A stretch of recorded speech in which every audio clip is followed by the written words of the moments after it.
Síntese está de volta com os destaques da semana no plenário do Supremo Tribunal Federal. Grande destaque o julgamento da validade da chamada lei da ficha limpa, se a partir já das eleições do ano passado, 2010, ou se somente após um ano da sua publicação, portanto valendo e incidindo sobre as próximas eleições de 2012.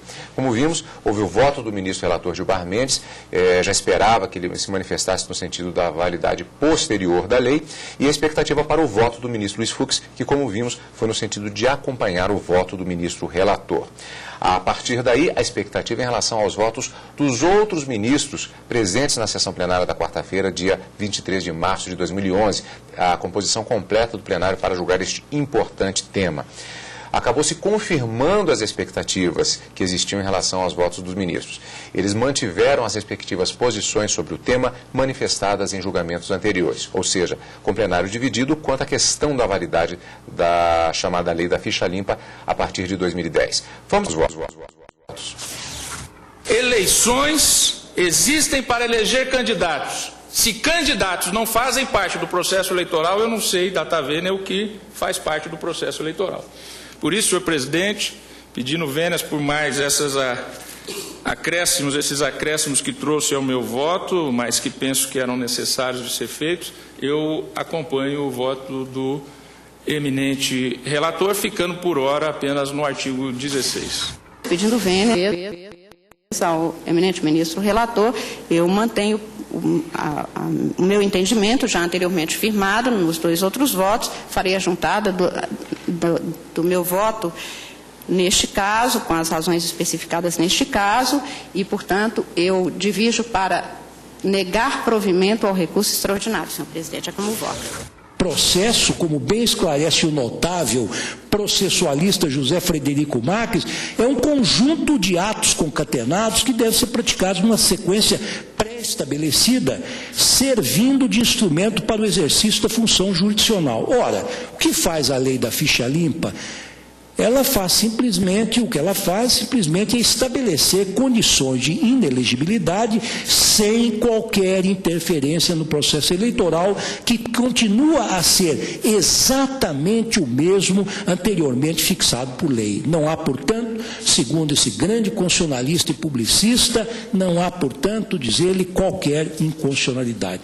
Senhor presidente, com essas palavras, e peço já escusas por se eventualmente abusei do tempo que eu mesmo me assinalei e que, enfim, achei que seria conveniente para esclarecer minhas ideias, concluo meu voto conhecendo do recurso extraordinário, mas negando-lhe provimento para manter na íntegra o acordo emanado do Tribunal Superior Eleitoral.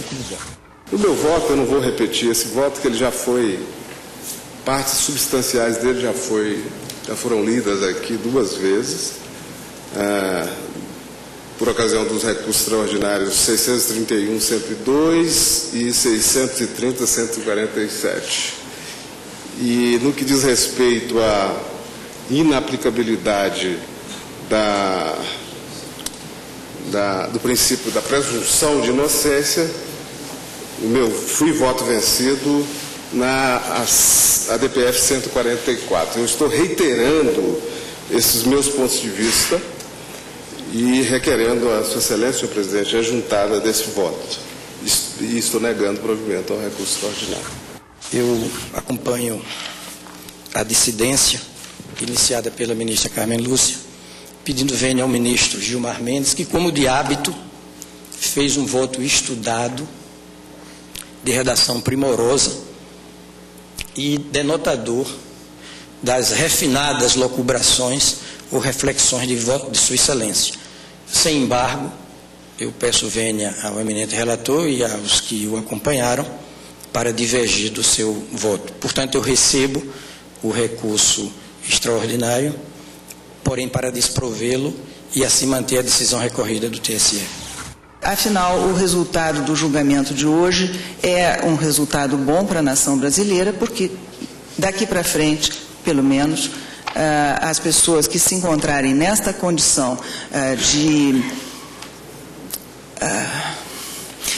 de pouca qualificação para a vida pública, para o exercício dos cargos públicos e para viverem em regime republicano, não sejam mais admitidas às eleições. Eu peço vênia ao relator, aos que o acompanharam, e nego provimento ao recurso. Disse um doutrinador certa vez que há mais coragem em ser justo, parecendo injusto, do que em ser injusto para salvaguardar as aparências de justiça ou da justiça. Eu acompanho o relator, portanto, conhecendo e provendo o recurso. Eu quero dizer que acompanho integralmente o magnífico voto proferido pelo eminente ministro Gilmar Mendes, que desenvolveu e definiu com grande erudição e muita consistência jurídica o significado e a teleologia da norma inscrita no artigo 16 da Constituição da República, que proclama o princípio da anterioridade eleitoral. Também esse progresso ético, moral da vida pública tem de, num Estado democrático de direito, fazer-se com observância estrita da Constituição. Já o afirmei e torno a afirmar. Um tribunal constitucional que, para atender anseios legítimos do povo, o faça ao arrepio da Constituição, é um tribunal em que o povo não pode ter confiança. Neste caso, eu estou aplicando o artigo 16, cuja fundamentação já foi exaustivamente tratada por todos os votos convergentes com o do ministro relator, e também pela irretroatividade de uma norma que, na verdade, implica numa sanção, que é uma sanção grave, que é a exclusão da vida pública.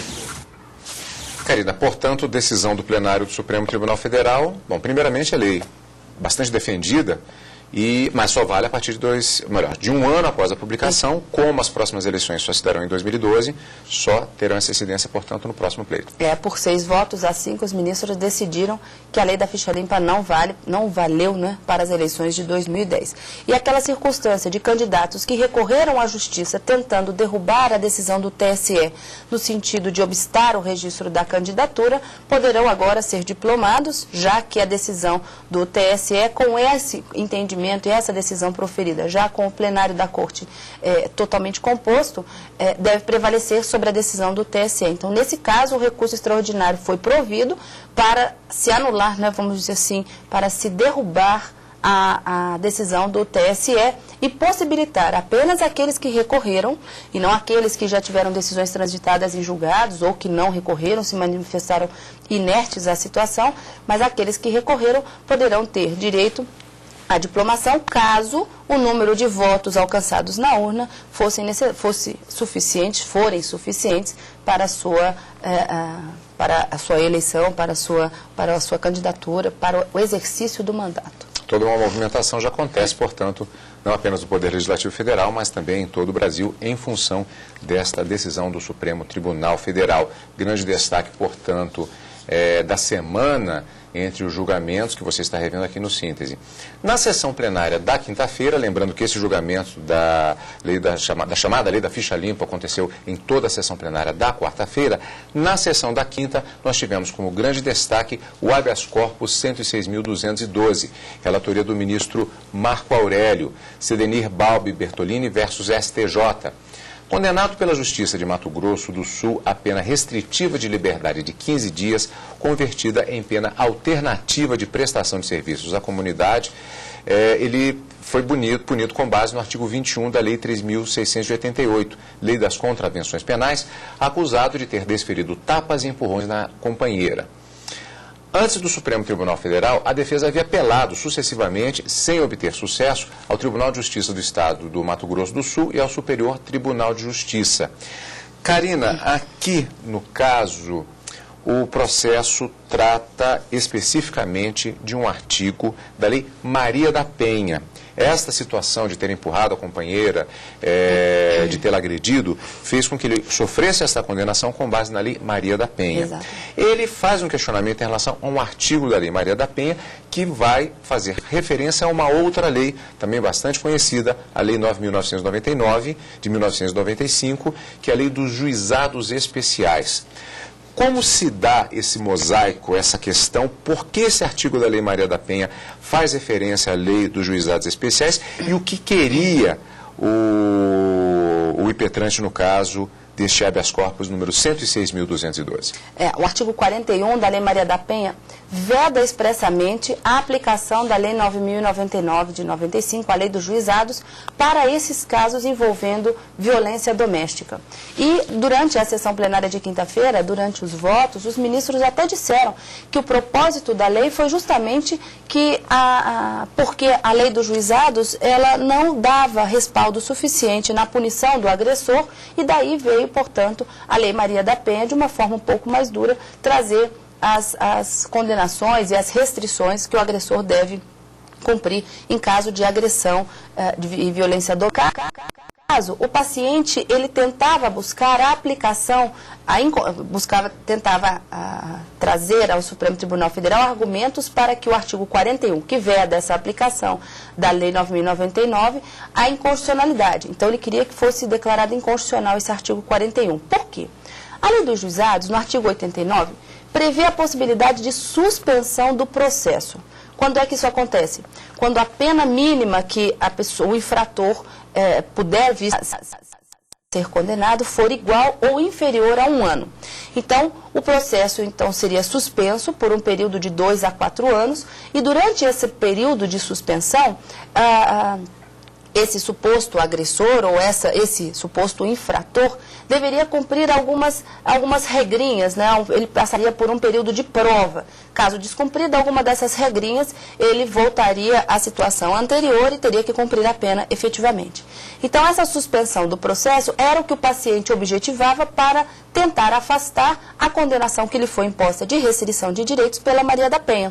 Quando ele passa por esse período de provas, durante a suspensão do processo, ele fica, por exemplo, impedido de frequentar determinados lugares, ele não pode se ausentar da cidade em que ele mora sem autorização do juiz, ele deve comparecer pelo menos uma vez por mês em juízo, perante o juiz, para dizer o que é que ele está fazendo.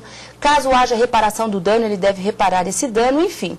Esse é o período de prova que ele fica em observação, então, durante esse período de 2 a 4 anos, caso a suspensão do processo seja aceita após uma proposta feita pelo Ministério Público e homologada pelo juiz. O paciente, eu falei impetrante, o paciente, no caso, ele esperava ser beneficiado com esses dispositivos da Lei 9.099, mas por conta do 41 da Lei Maria da Penha, que veda a aplicação do 9.099, ele queria emplacar no Supremo Tribunal Federal a inconstitucionalidade desse artigo. Se vê que é um processo, portanto, que, embora trate de um caso específico, ele acaba gerando uma possibilidade de decisão que tem grande repercussão. Não no sentido da repercussão geral do recurso extraordinário, mas que cria uma jurisprudência e que fez com que tivéssemos um debate bastante interessante no plenário. O ministro Marco Aurélio, relator, ele analisou o texto e o objetivo da legislação citada a partir da própria Lei Maria da Penha, da Constituição e da Lei dos Juizados Especiais. Vamos ver a partir deste trecho. O artigo 7º da Lei Maria da Penha revela o que se entende como violência doméstica e familiar contra a mulher. Não é só a violência física, mas também a psicológica, a social, a patrimonial e a moral. Deu-se concretude ao texto constitucional com a finalidade de mitigar. Já é praticamente um sonho. Com a finalidade de mitigar, porquanto se mostra impossível dissipar por completo o que acontece Brasil afora. O paciente foi condenado presente o artigo 21 do Decreto-Lei 3.688, de 41, prática de vias de fato. A Defensoria Pública da União insiste no afastamento do disposto no artigo 41 da Lei 11.340, de 2006, afirmando o conflito com o texto constitucional. O móvel seria o tratamento diferenciado. Ocorre que este veio a ser sinalizado pela própria Carta Federal no que buscada a correção de rumos. Mais do que isso, conforme o artigo 98, inciso 1 do Diploma Maior, a definição de infração penal de menor potencial ofensivo, submetendo-a ao julgamento sumário, como está na Constituição, dos juizados especiais, depende de opção política normativa dos representantes do povo, os deputados federais, e dos representantes dos estados, os senadores da República. No caso, ante até mesmo o trato especial da matéria, afastou-se, mediante o artigo 41 da denominada Lei Maria da Penha, a aplicabilidade da Lei 9.099, de 26 de setembro de 1995, aos delitos gênero, praticados com violência doméstica e familiar contra a mulher. Para o relator, não há interpretação possível neste caso para se aplicar os benefícios da Lei dos Juizados Especiais em relação à Lei Maria da Penha. Presente a busca do objetivo da norma, tem-se que o preceito afasta de forma categórica a Lei 9.099/95, no que em processo crime e inexiste processo contravenção, haja quadro a revelar a violência doméstica e familiar. Evidentemente, esta fica configurada no que, valendo-se o homem da supremacia de força possuída em relação à mulher, força não intelectual, porque nem sempre nós detemos a força maior intelectual, mas física, né? Chega às vias de fato, atingindo-a na intangibilidade física e também na própria dignidade, que o contexto normativo pátrio visa proteger.